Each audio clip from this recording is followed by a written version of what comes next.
Hello, everyone, and welcome into the GSMC Dead Ball Sports Podcast, brought to you, as always, by the GSMC Sports Network. Sorry for that little blip there. I completely forgot to plug into my mic, which is an important part of the show, or else you wouldn't have heard me throughout its duration. But other than that, welcome in to the show. I am always your host, Christopher Shepard.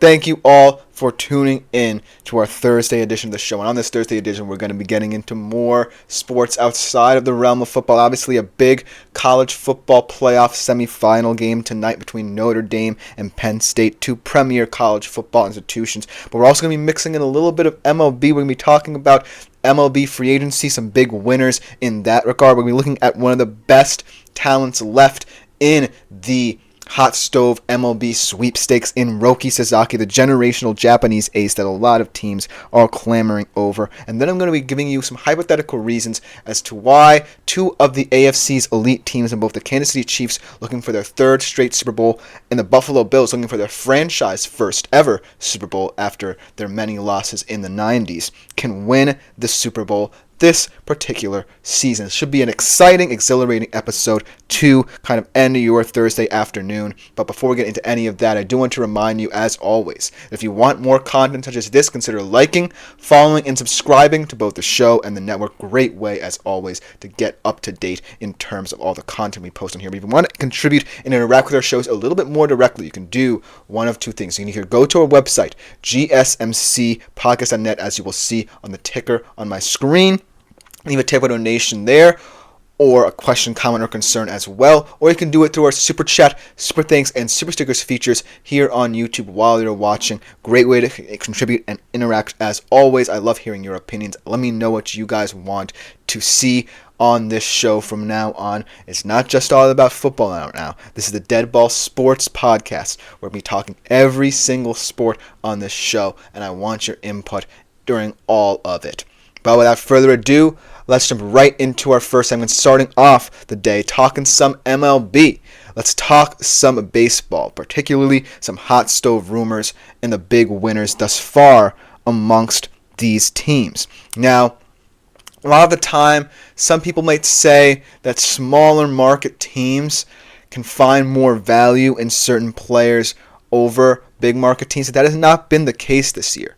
The rich have only gotten richer, and all three of these teams were in the postseason last year and made it very far. One team was an NLCS finalist. The others were two World Series finalists, as you all know who those were. But ultimately, it just goes to show that sometimes when you're dominant, you can do many more things than a small market team cannot. And so that is one aspect of these winners that I found online.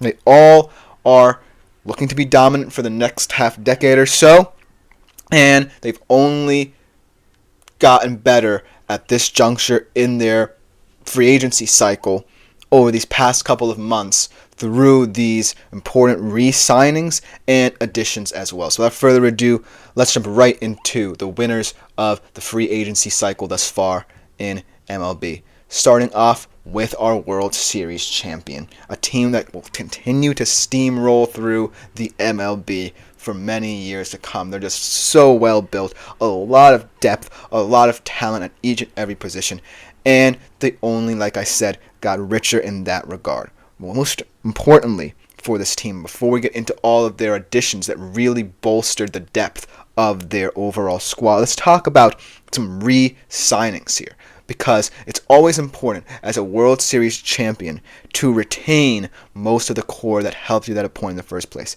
and no less so for the Dodgers. This has been a long time coming for them.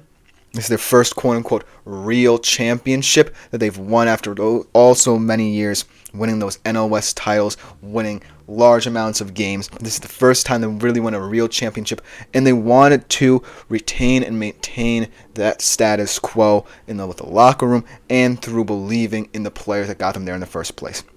So, some of the most important re-signings they made were Teoscar Hernandez, Blake Trinan, and Tommy Edman.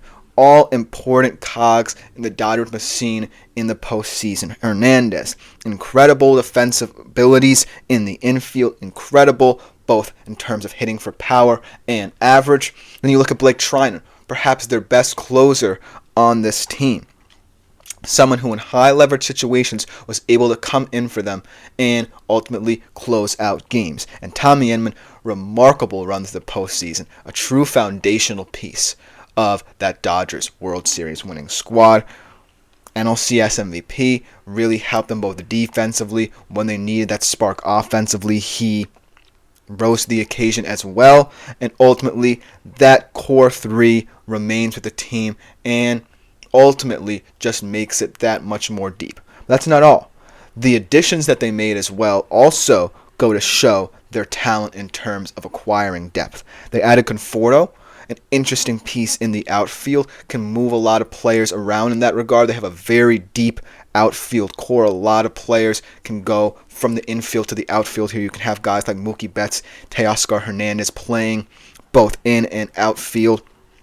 Now Conforto cements himself as a potential permanent right fielder for this team, so you don't necessarily have much movement amongst your infield, and certain players can remain at their preferred positions. And then Hae-Seung Kim is an interesting addition, the Japanese talent who can play both shortstop and second base. More of a depth addition, not necessarily a high-profile signing for this Dodgers side, but most importantly, gives them that much more depth if they need it in the infield, especially at the shortstop position, should you know Mookie Betts wants some more days off. And then most importantly, at the top of their rotation, they added Blake Snell. So now you're looking at a Dodgers rotation that includes two prior Cy Young winners, when healthy, in Blake Snell and Clayton Kershaw, two guys who could get to that point in both Yoshinobu Yamamoto and a now healthy Shohei Ohtani, who will be able to pitch this year after not being able to last year due to Tommy John. You have two young guys in Tony Gonsolin and Dustin May who are also capable of that, really kind of have been forgotten after their runs in 2020 when they first entered the league, but still talented receivers. I mean, pitchers in their own regard as well. But ultimately, the depth of this team is just incredible, so they had to be on this list here because of the ways they added to it and because of the way they retained it as well after their World Series run. Let's talk about the runners-up in that World Series, the Yankees. Obviously, they lost Juan Soto, and that's a big hit in terms of the hitting prowess they had in that offense, and it certainly will leave a little bit of a hole in the middle of that batting lineup, but they did great ways to compensate for that. They signed Cody Bellinger, right? He's an interesting piece. Not necessarily the big power hitter he once was in Chicago, but certainly adds a lot of defensive capability, something they struggled with all of last season, especially in the postseason in critical moments. So Cody Bellinger is a nice defensive piece. And then a one-year deal for Paul Goldschmidt, shifting things around in the infield a little bit, maybe adding a little bit more depth defensively for that Yankees infield. But then I think the most important aspects of their offseason have come through the pitching additions. Because last year, there were some questionable decisions amongst their bullpen and inconsistencies, and Yankees fans seemingly have been clamoring for a left-handed pitcher to counteract all the righties in their rotation. So they did sign Max Fried. That's one thing to check off the list. And then they traded for closer Devin Williams, another who's quite clearly seen as one of the best closing relievers, even though New York fans all know what happened when Devin Williams last went up against a New York team. So that's something that could come around for them. But ultimately, interesting offseason for the Yankees, trying to compensate for the loss of such a power hitter in Juan Soto. And I think they did pretty admirably considering, because I think about this Yankees team having more problems defensively than offensively in the first place. And Bellinger and Goldschmidt, yes, they might not offer twice as much production as Juan Soto did as two players than Juan Soto did as one. But defensively speaking, they are pretty stout. And then the signing of Max Fried's obvious. All Yankees fans probably wanted a left-handed reliever to counteract all those righties in their rotation. And then Devin Williams, of course, to help mitigate those interesting bullpen decisions Aaron Boone was left with in critical moments in the postseason. So, notwithstanding the loss of Juan Soto, I do think that the Yankees are some winners of the MLB free agency cycle thus far. But then let's get into their crosstown rivals in Queens, the New York Mets. Obviously, if you sign Juan Soto and you tie him down for that number of years, I don't care about what tension he creates in the locker room. I don't care about any rumors Yankees fans have about them. That's a pretty good offseason to me. I feel like, considering the fact that there's so much top-end talent, the top of the lineup for the Mets batting-wise. You have Lindor now. You have Mark Vientos, who really came alive last season. You now have Soto. You have all of these power hitters at the top of the lineup. It's a robust supporting cast that will allow Juan Soto to shine in Citi Field. Then you re-sign Manaea in terms of pitching. And that's an interesting re-sign because Sean Manaea certainly proved that he was one of, if not the best pitchers in your staff. And I do feel like in certain moments in the postseason, he truly lived up to that notion.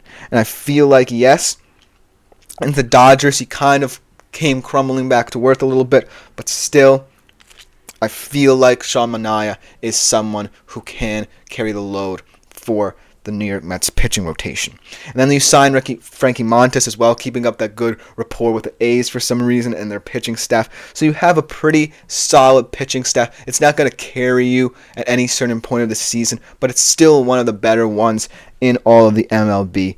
But I do think that another big question that the Mets want to kind of finalize and bring to a close is the whole Pete Alonso thing. When and where he will sign.